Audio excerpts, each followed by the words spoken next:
Chapter 7. Easter with Bobby. I take off all my clothes and jewelry, coat my body in coconut oil, smoke a bowl on the couch, watch the Royals. I've seen the first 2 episodes so many times. Halfway through the first episode, I realized I should finish the lemon pie for Bobby's family's Easter brunch tomorrow. Bobby's mother is as old as my grandmother, 92. A tiny Mexican woman. Bobby is the youngest of 5 children. All their families have their own. He's the bachelor uncle.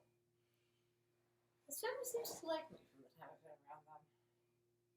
His aging mother whispered, "I love you," as she hugged me goodbye once. Bobby tells me that his parents were sad when we broke up. I miss his family too. So sweet.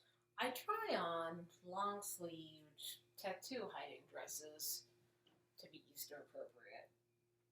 The yellow and blue-black striped dress is missing a button. I take a picture of myself wearing the blue and white polka dot silk dress and text it to Bobby. "How's this?" I say. I bought that dress 5 years ago at Crossroads for a job interview at Starbucks. I didn't get the job. I will get this job. My sister tried to text me. "I'm having my first all-garden meal. I feel like such a fancy stone bitch. Artichoke, broccoli, rabe, and avocado. I would make a good wife. Wish I could be a good wife when other people are involved."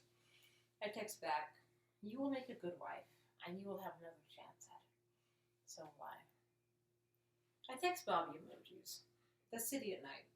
Apartment building. Brunette woman's face. Cat. Books. Computer. I text him fax machine and paper emojis to be funny. The language of love isn't French. It's emoji. Bobby speaks it fluently. I write until 11 p.m. Turn on Bewitched. I fantasize this would be like what it would be like if Bobby and I got married and magic were real. He tells me not to use witchcraft. I do, and but I wish saves the day every time. In psychedelic costumes. I mean, it's an appealing fantasy. Logo does marathons of Bewitched day and night. Its groovy feminist message appeals. My coffee maker is broken now. It has been broken for a month. I drink green tea instead. While at Dreda's and Bobby's, I drank coffee again. It was electrifying. At home, I go through my cupboards. I find an old espresso machine I must have stowed away years ago for a rainy day. I plug it in. The on light glows red, but it doesn't work. I mix coffee grounds together in a cup. Pour hot water on it. Call it Turkish coffee. Drink it again and again throughout the night. I must write. I need caffeine. Nevada the cat climbs on the back of my desk chair. She rubs her face on the Lana Del Rey records on my desk. I pet her. Tell her I love her. Type. White fluffy bathrobe falls open. My nails are long, sharp, red, uneven. I drink cup after cup of coffee. The ground's in my teeth. I tally my word counts again and again. Long to sleep. But since I have a night off from Bobby, I tell myself I should maximize it and write. I sleep. I dream of driving to Reno with a slender man with curly hair. He takes me to a speed dealer's house in the Peppermill Casino. He gambles. In the dream, I feel unsafe. I feel fear. He is driving the car. I am not. I wake to the alarm.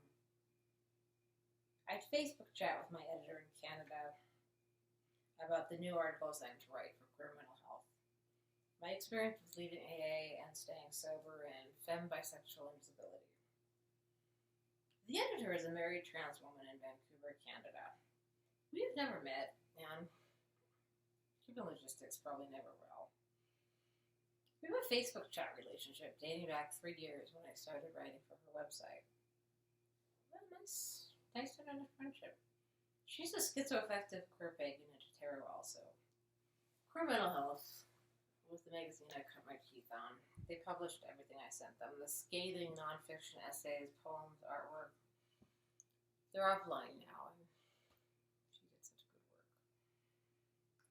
But 2015. We talk about tarot, witchcraft, board games.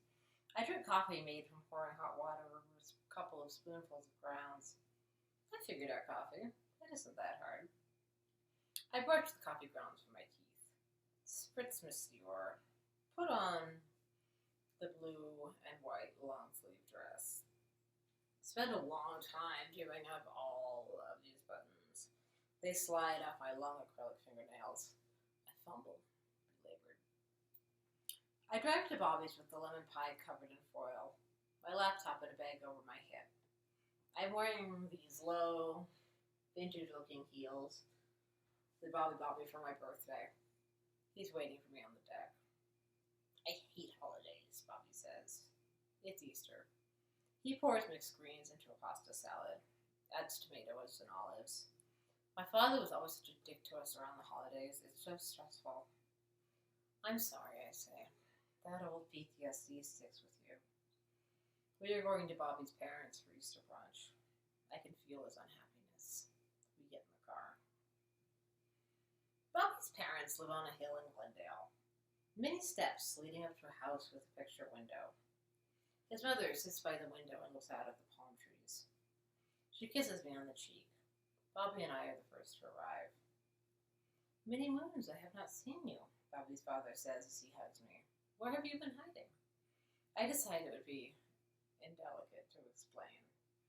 Bobby has instructed me not to talk about weed or witchcraft to his Catholic family. I am willing to put on a pink gloss mask face and play the dutiful future wife for his family. I want this that badly. Bobby's two sisters, his niece and nephew, arrive. The dogs, as always, are a conversation piece. Bobby treats the dogs like the kids he wants and never had, like the kids he will never have with me. Are you excited to see Grandma? Bobby asked one of them.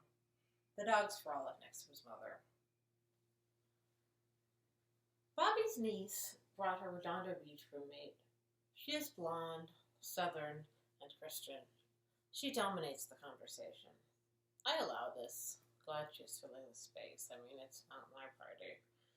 I know my best strategy is smile and keep my mouth shut.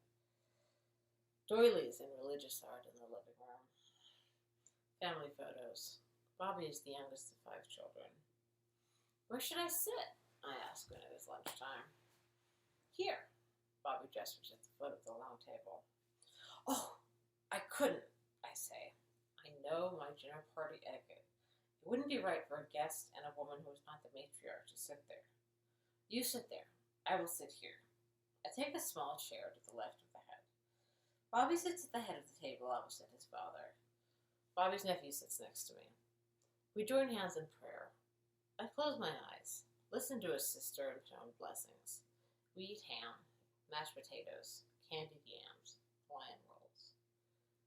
I drink cup after cup of coffee. I awoke tired, and I remain tired. After the meal, I pitch in and help clear the plates with Bobby's sisters. I'm willing to play the dutiful woman. I know how to do family gatherings, as my family is much the same. Rules, etiquette. I am bred for this. I am impeccable. We reconvene for pie. My Ohio shaker lemon pie is a big hit. I watch Bobby's mother smile as she eats it. His sisters congratulate me. They love the pie. I've made a good impression. Yay! Bobby and I go in the rumpus room to look through old photo albums. Wood-paneled walls. An unused bar piled with newspapers. He unfolds albums of brownie box photos of him at First Communion. A dimpled baby. His sisters with 70s hair. Afros and powder blue suits.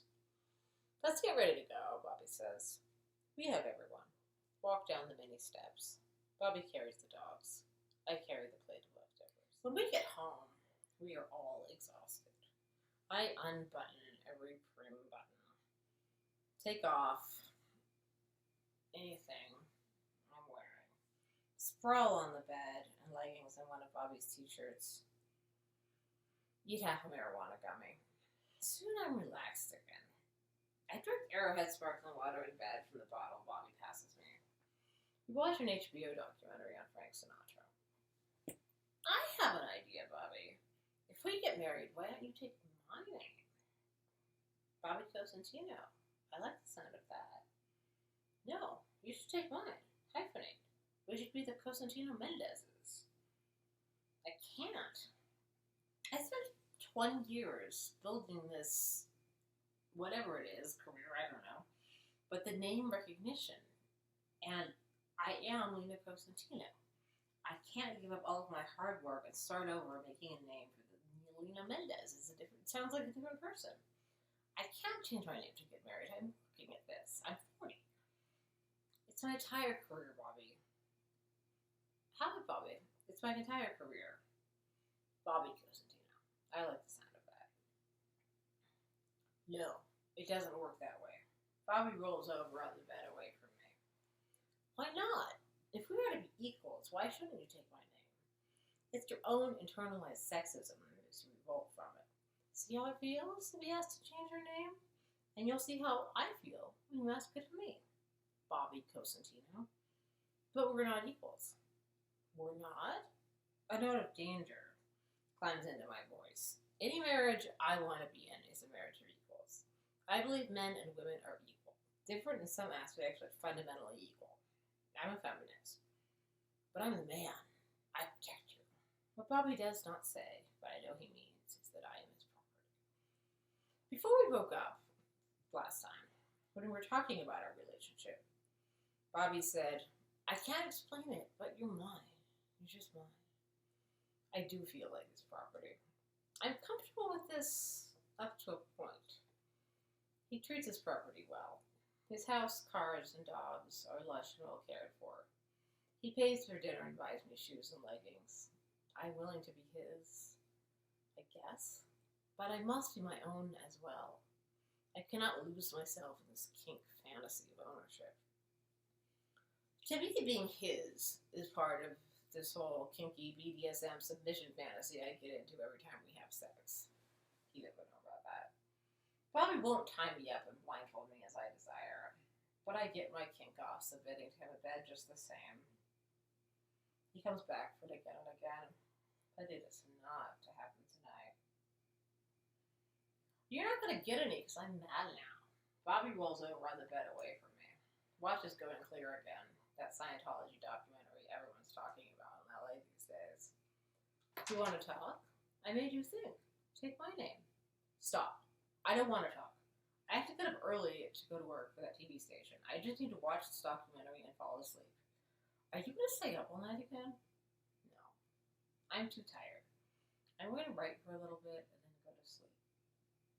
I take my computer out of its case. Set it on my knees on the beige blankets. I begin to lose myself in the text. Bobby snores. The dogs sleep on the bed. When I'm sure that he's asleep, I turn off the TV. Eat another half of a cannabis candy. I take my computer to the living room. Sit on the armchair naked and type cross-legged the mundane events of the day. I hear Bobby and the dogs snore from the other room. I grow weary. I want nothing more than to take my Saffers and curl up with him. I do.